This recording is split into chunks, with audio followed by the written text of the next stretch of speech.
जज बेटे ने अपनी ही मां को नौकरानी कहकर निकला।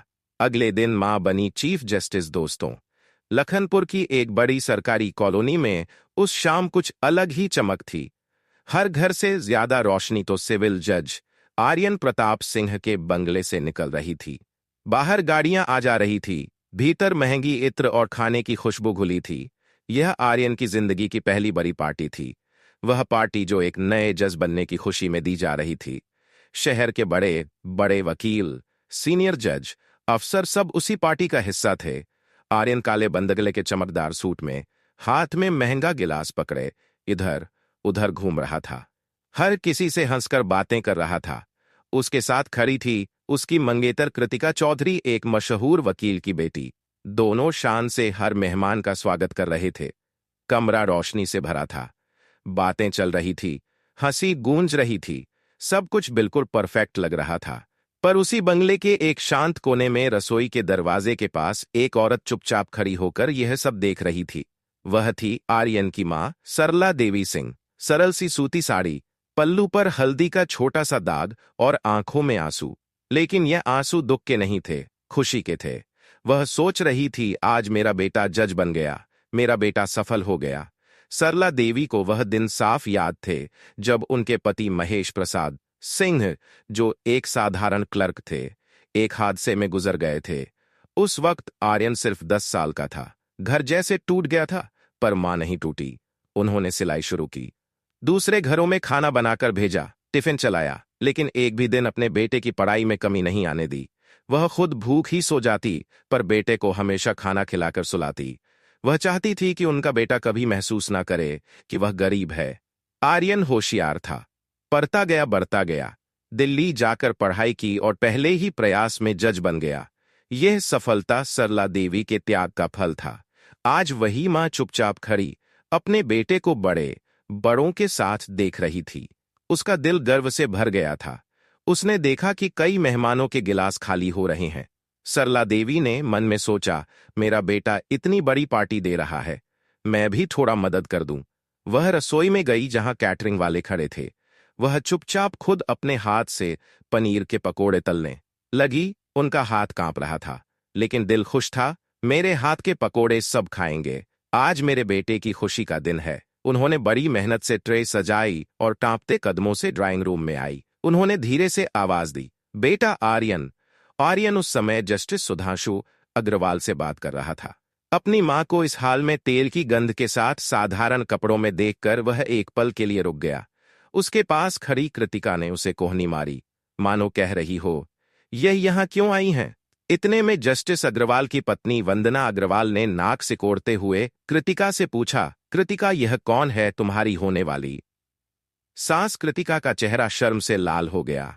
कुछ कहने की हिम्मत उसे नहीं हुई। इससे पहले की बात बिगड़ती, आर्यन हंसी का नाटक करते हुए अपनी मां के पास पहुंचा। उसने मां के हाथ से ट्रे छीन ली और जोर से बोला, अरे आंटी, आप भी ना। और फिर वह बोला, यह सरला अम्मा है, हमारी पुरानी नौकरानी, पिताजी के वक्त से हैं, इसलिए हम इन्हें मानसा मानते हैं। अम्मा, आप जाइए, आराम कीजिए, यहां वेटर है ना आपके काम के लिए।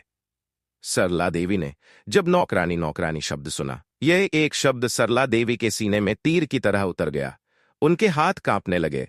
जो बेटा उनके लिए पूरी दुनिया था, आज उसी बेटे ने उन्हें नौकरानी कहकर दुनिया के सामने छोटा कर दिया। उनकी आंखें भर आई, गला सूख गया, पर वह कुछ नहीं बोली। बस सिर झुकाकर मुड़ी और वापस रसोई की तरफ चली गई। एक टूटा हुआ मन लेकर कमरे में हंसी चल रही थी, गिलास उठ रहे थे, पर सरला देवी की दुनिया वहीं रसोई के दरवाजे पर ठहर गई थी। वह अंदर गई, अपनी ट्रे को नीचे रखा और दीवार पकड़कर बैठ गई।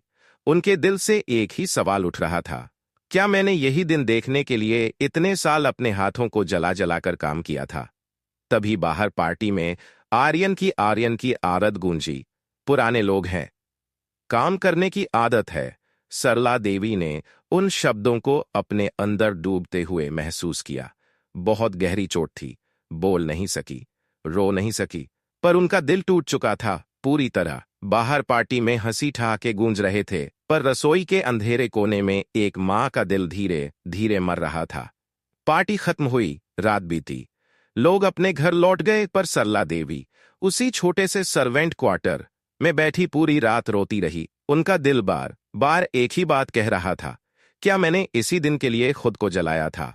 उनके हाथ जिनसे उन्होंने आर्यन के लिए सपने बुने थे, उन आंखों के सामने उठ गए जिनसे वह रोती जा रही थी। क्या यही मेरी परवरिश थी? वह खुद से पूछ रही थी, लेकिन जवाब सिर्फ एक था, एक गहरा खामोश दर्द।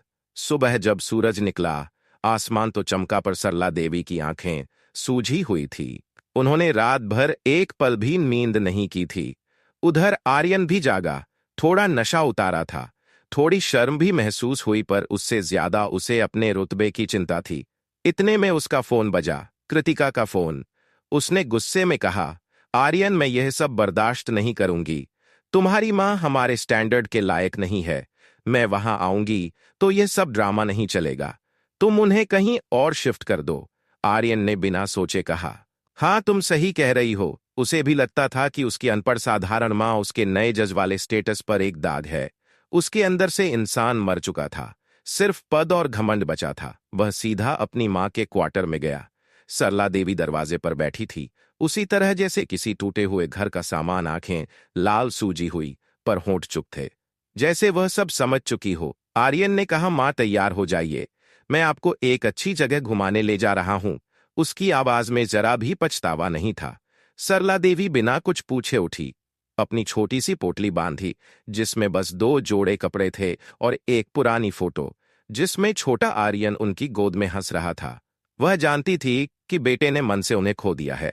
कल रात जो हुआ, उसके बाद इस घर में उनके लिए कोई जगह नहीं बची। आर्यन अपनी चमचमाती गाड़ी लेकर आया, मां को पीछे की सीट पर बिठाया और गाड़ी शहर से बाहर ले गया। कुछ देर बाद गाड़ी एक बड़ी सी इमारत के सामने रुकी। बोर्ड पर लिखा था, आनंद आश्रय वृद्ध निवास। सरला देवी का दिल थम गया, हाथ कांप गए। उन्होंने डरते हुए पूछा, बेटा, ये कहाँ ले आए? आर्यन ने आंखें उनसे मिलाए बिना कहा, मां, यही आपके लिए सबसे अच्छी जगह है। यहां आपके उम्र के लोग हैं, आपका मन लगा रहेगा। मुझे जज के काम से फुर्सत नहीं मिलती। यह सुनकर सरला देवी का दिल चीर गया। उन्होंने बेटे की तरफ देखा। वह वही नहीं था जिसे उन्होंने अपने खून से सींचा था। वह कोई और था, एक अजनबी, एक घमंडी इंसान। धीरे से बोली, तुमने मुझे नौकरानी कहा था ना? तो मालिक अपनी पुरानी नौकरानी को वृद्धाश्रम में ही छोड़ता है ना? आर्यन का चेहरा तमतमा गया, पर उसकी आंखों में शर्म नहीं, सिर्फ अहंकार था। मां, यह मेरे रुतबे का सवाल है। एक जज की मां ऐसे गंदे कपड़ों में नहीं रह सकती। वह बोल रहा था और हर शब्द मां के दिल को काट रहा था। सरला देवी ने उसकी बात पूरी की। इसीलिए जज साहब अपनी मां को घर से दूर छोड़ने आए हैं। उन्होंने अपनी पोटली उठाई, गाड़ी से उतरी और बोली, जाओ बेटा, तुम अपना रुतबा संभालो, मैं अपनी बची हुई जिंदगी संभाल लूंगी। आर्यन अंदर गया, मैनेजर से सारे कागज साइन किए, 1 साल का एडवांस जमा किया और बिना पीछे देखे गाड़ी स्टार्ट करके चला गया। सरला देवी ने धीरे से गेट के भीतर कदम रखा। लोहे का बड़ा सा गेट बंद हो गया, जैसे जिंदगी का एक दरवाजा हमेशा के लिए बंद हो गया हो। वह वहीं खड़ी रह गई, अपने छोटे से पोटली को सीने से लगाए, आंसुओं को अंदर ही अंदर निगलते हुए। उन्होंने आसमान की तरफ देखा और कहा, हे भगवान, मैंने ऐसा क्या पाप किया था जो तूने मुझे मेरे ही बेटे के हाथों यह सजा दिलवाई? वह रोई नहीं, रोने की ताकत भी नहीं बची थी। बस भीतर कहीं एक मां टूटकर खत्म हो चुकी थी। सरला देवी सिंह को तो पता भी नहीं था कि भगवान उसके लिए कैसी कहानी लिख चुके हैं। जिस बात को वह सजा समझ रही थी, असल में वह एक ऐसी पटकथा की शुरुआत थी जो अगले ही दिन उनके बेटे आर्यन प्रताप सिंह के अहंकार को मिट्टी में मिला देने वाली थी। सुबह हुई, आर्यन बड़े मजे से सोकर उठा। घर में बिल्कुल सन्नाटा था, ना मां की पूजा की घंटी, ना उनके कदमों की आवाज, ना वह नरम आवाज। बेटा, सुबह के 8 बज गए, उठ जाओ। आर्यन ने उस सन्नाटे को आजादी का नाम दे दिया। वह मुस्कुरा उठा, उसे लगा अब उसकी जिंदगी में कोई रुकावट नहीं। जैसे ही वह उठा, उसने अपनी मंगेतर कृतिका चौधरी को फोन किया, डार्लिंग, रास्ता साफ हो गया है।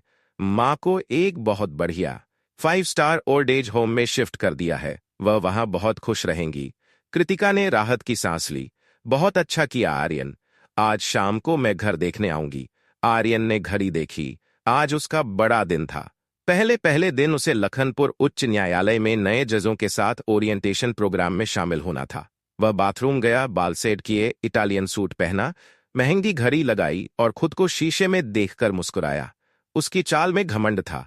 वह भूल चुका था कि इस मुकाम तक वह किसकी उंगली पकड़ कर आया था। वह अपनी चमकदार गाड़ी से हाईकोर्ट पहुंचा। बाहर वकील उसे देखकर सलाम कर रहे थे। गुड मॉर्निंग जज साहब। नमस्कार जज साहब। आर्यन का सीना और चौड़ा हो गया। उसके कदमों में अकड़ थी, दिल में घमंड था।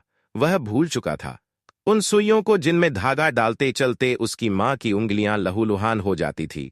वह कॉरिडोर से गुजर रहा था कि तभी कुछ वकीलों की बातें उसके कानों में पड़ी। सुना, आज नई चीफ जस्टिस साहिबा चार्ज लेने वाली हैं। हाँ, जस्टिस सरला वर्मा बहुत सख्त है। कहते हैं काम में जरा भी डील पसंद नहीं। आर्यन हंसा। सरला, कितना आम नाम है। कौन जानता था कि वही नाम आज उसकी दुनिया उलटने वाला है। वह कोर्ट रूम नंबर 1 में दाखिल हुआ। कमरा खचाखच भरा हुआ था। सीनियर जज, बड़े वकील, रजिस्ट्रार, अधिकारी सब मौजूद थे। नए जजों के लिए पहली पंक्ति आरक्षित थी। आर्यन गर्व से वहां बैठ गया। चारों ओर देखकर महसूस कर रहा था कि वह किसी राजा की तरह है। तभी कोर्ट मास्टर की ऊंची आवाज गूंजी, सावधान योर लॉर्डशिप्स। पूरा कोर्ट रूम एक साथ खड़ा हो गया। सभी की निगाहें एक ही दरवाजे पर टिकी थी। दरवाजा खुला। 3 जज अंदर आए। 2 पुरुष जज और उनके बीच में चलती हुई एक महिला। आर्यन ने पहली बार सिर उठाकर देखा और उसके पैरों में जान ही खत्म हो गई। उसकी सांस रुक गई। चेहरा सफेद पड़ गया। हाथ कांपने लगे। पसीना टपकने लगा। वह घूरता ही रह गया, जैसे उसकी आंखों ने किसी भूत को देख लिया हो। वह महिला कौन थी? वह थी चीफ जस्टिस सरला वर्मा। और सरला वर्मा थी उसकी अपनी मां सरला देवी सिंह, जिसे वह कल ही आनंद आश्रय वृद्ध निवास में छोड़कर आया था, जिसे उसने भरी पार्टी में पुरानी नौकरानी कहा था, जो पूरी रात अकेले अपने पोटली से लगकर रोई थी। आज वही मां सफेद जजों के लिबास में गंभीर चेहरे और रुतबे की चमक के साथ मुख्य न्यायाधीश की कुर्सी पर बैठ रही थी। आर्यन की आंखों के आगे अंधेरा छा गया। उसे लगा वह गिर पड़ेगा। कल रात के सारे शब्द उसके कानों में गूंजने लगे। यह सरला अम्मा है, पुरानी नौकरानी, पुराने लोग हैं, काम की आदत है। हर शब्द अब किसी चाबुक की तरह उसके दिल पर बढ़ रहा था। वह कुर्सी पर बैठने की कोशिश करता, पर उसके हाथ पैर कांप रहे थे। उसका दिमाग सुन्न हो गया। पीछे बैठे वरिष्ठ वकील उसे देख रहे थे। उनकी नजरों में सम्मान नहीं बल्कि दया और तिरस्कार था। फिर रजिस्ट्रार ने नए जजों का परिचय कराना शुरू किया। जब उसने कहा, अब हमारे नए नियुक्त सिविल जज श्री आर्यन प्रताप सिंह, सरला देवी। अब चीफ जस्टिस सरला वर्मा ने पहली बार अपनी निगाहें ऊपर उठाई। उनकी आंखें आर्यन की आंखों से मिली। ना कोई ममता, ना कोई गुस्सा, ना कोई पहचान, बस एक जज की ठंडी सख्त निर्दयी नजर, जिसमें सिर्फ यही लिखा था, तुम्हारी सच्चाई अब दुनिया के सामने है। आर्यन उस नजर को सहन नहीं कर पाया। उसने सर झुका लिया। दिल धड़कना भूल गया। उसे लगा जैसे जमीन उसके पैरों के नीचे से खिसक गई हो। वह भूल चुका था जिस मां को उसने अपमानित किया। आज वही मां राज कर रही थी और वह, उसका घमंड, उसका रुतबा, उसका प्यार सब राख बन चुका था। चीफ जस्टिस सरला वर्मा जब उस ऊंची गद्दी पर बैठी, उनका सफेद जजों वाला लिबास ऐसा चमक रहा था जैसे कोई तेज रोशनी पूरे कमरे में फैल गई हो। उनके चेहरे पर ना किसी मां की ममता दिखाई दे रही थी, ना कोई दुख, ना कोई पहचान, बस एक कठोर, सख्त और निष्पक्ष जज बैठी थी, जो कानून की देवी बनकर सामने आई थी। आर्यन प्रताप सिंह को लगा कि उसकी सांसें रुक जाएंगी। वह कुर्सी से उठने की हिम्मत नहीं कर रहा था। एक पल को तो लगा कि वह बेहोश होकर गिर जाएगा। उसने खुद से कहा, नहीं, यह मेरी मां नहीं हो सकती। मेरी मां तो सरला देवी सिंह है। यह तो जस्टिस सरला वर्मा है। उसका दिमाग बहानों की तलाश करने लगा। शायद यह सिर्फ उनकी हमशक्ल है। नाम तो आम है, हो सकता है यह कोई और हो, लेकिन उसका दिल सच जान चुका था। यह वही आंखें थी जो कभी रात भर जागकर उसकी पढ़ाई में उसका हाथ पकड़कर बैठी थी। यह वही चेहरा था जिसे वह कल ही अपने हाथों से वृद्धाश्रम में छोड़कर आया था। और आज वही चेहरा न्याय की सबसे बड़ी कुर्सी पर बैठा था। रजिस्ट्रार की आवाज पूरे कमरे में गूंजी, माननीय लखनपुर उच्च न्यायालय की नई मुख्य न्यायाधीश चीफ जस्टिस सरला वर्मा का स्वागत करें। पूरा कमरा तालियों से गूंज उठा और आर्यन का दिल बैठ गया। वह सोच रहा था, मेरी मां चीफ जस्टिस, यह कैसे संभव है। लेकिन सच से कोई कब तक भाग सकता है। कार्यवाही शुरू हुई।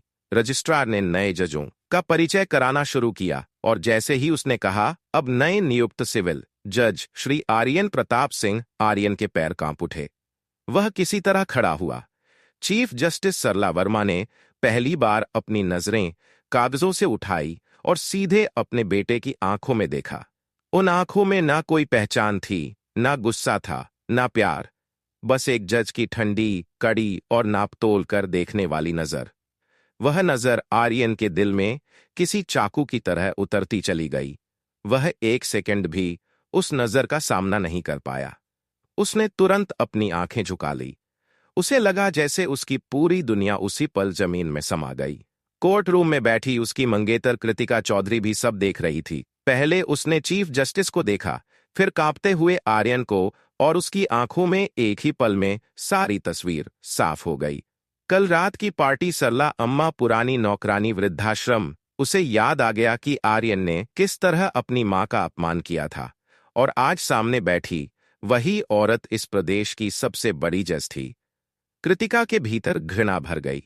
उसे लगने लगा कि आर्यन नाम का इंसान किसी के प्यार, किसी के सम्मान के लायक ही नहीं। लेकिन आर्यन उसके दिल पर एक एक शब्द हथौड़े की तरह पड़ रहे थे। उसने अपनी मां को हमेशा अनपढ़, साधारण, गमवार समझा। उसे कभी यह जानने की इच्छा भी ना हुई कि उस मां की साड़ी के पीछे कितना बड़ा संघर्ष छिपा है। वह नहीं जानता था सरला देवी सिंह शादी से पहले सरला वर्मा थी, दिल्ली की एक बेहद तेज तर्रार वकील। पर जब आर्यन कुछ महीनों का था तभी उसके पिता महेश प्रसाद सिंह का देहांत हो गया। एक औरत, वो भी अकेली, लेकिन मां होने का साहस उससे कहीं बड़ा था। उसने अपने करियर को छोड़ दिया, अपनी वकालत को ताला लगाया और अपना जीवन एक ही लक्ष्य पर लगा दिया। मेरा बेटा एक दिन बड़ा आदमी बने। उसने सिलाई की जिससे उसके हाथ खून से लाल हो जाते थे। उसने दूसरों के घरों में खाना बनाया जिससे उसके पैर सूज जाते थे। उसने टिफिन चलाया, खुद भूखी रहती पर बेटे की किताबें खरीदती। आर्यन बड़ा हुआ, दिल्ली गया, जज बना और मां अकेली रह गई। तभी उसके दिल में पुराना सपना फिर जागा। कानून पढ़ना है, जज बनना है। 40 की उम्र में लोग जहां जिंदगी की रफ्तार धीमी कर देते हैं, वहां इस मां ने फिर से अपनी कानून की किताबें खोली। रात भर पढ़ाई की, नींद छोड़ी, सिलाई छोड़ी और फिर परीक्षा दी। हायर जुडिशियल सर्विस HJS, और अपनी प्रतिभा और मेहनत से सीधी डिस्ट्रिक्ट जज बन गई। 10 सालों से वह जज थी, पर दूसरे राज्य, मध्य प्रदेश में।